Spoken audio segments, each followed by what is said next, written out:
Bradley Pinto was having a dream. In his dream, he was following a trail of jelly beans. The jelly beans led him into a meadow. The flowers in the meadow were made of lollipops. The trees were sticks of licorice. There was a stream of chocolate milk under whipped cream clouds. Little butterflies made of cotton candy flew by. One landed on Bradley's ear. Just as Bradley was about to drink from the chocolate stream, he woke up. Something had touched his ear. Something real. Bradley opened his eyes in his dark bedroom. He saw a shadowy figure tiptoe toward the door. Then the figure was gone. Bradley put his hand on his pillow, near his ear. Something was there. It was hard and smooth and sort of round.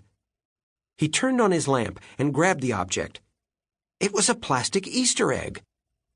Bradley's twin brother Brian sat up and squawked from the next bed. "Hey, what are you doing? It's the middle of the night." Bradley looked at the clock. "No, it's not," he said. "It's 6 in the morning the day before Easter." "Happy Easter, Bradley," Brian said. Then he went back to sleep. Bradley sat up and pulled open the two halves of the plastic egg. Inside, he found a folded note with these words: "Don't wake the grown-ups." Signed, The Shadow. "What's going on?" came another voice. "Morning, Nate," Bradley said, looking down from his bed. Bradley and Brian's two best friends had slept over. Nate Hathaway and Lucy Armstrong were in sleeping bags on the floor. Lucy sat up in her sleeping bag. "What time is it?" she asked as she blinked at the light. Lucy's parents were helping build a school on a Native American reservation in Arizona. She was staying with her older cousin, Dink Duncan, while they were gone. Dink was best friends with Nate's big sister Ruth Rose and the twins' older brother Josh. In fact, Dink and Ruth Rose were having a sleepover too.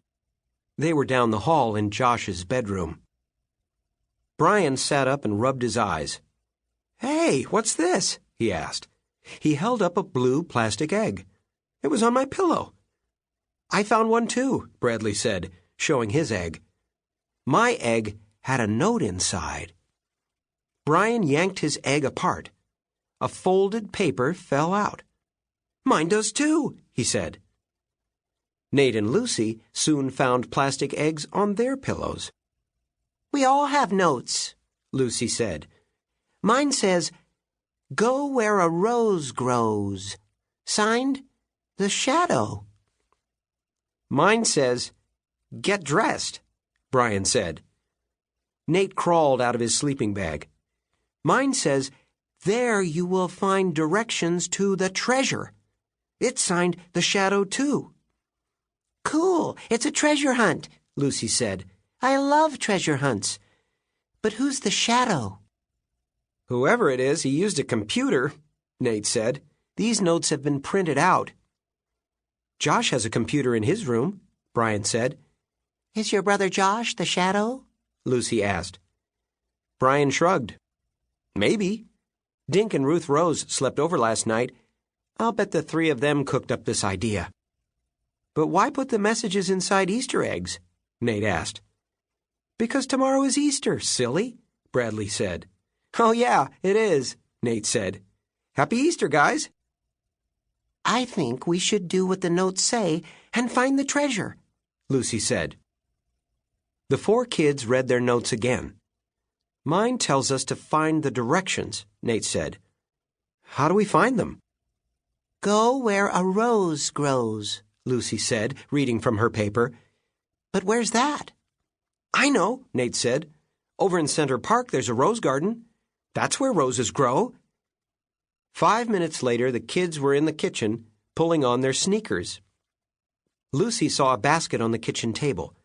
A paper napkin covered something lumpy in the basket. There was a folded paper on top of the napkin. Brian read the note to the other kids. "Eat us." Signed, The Shadow. Bradley lifted off the napkin.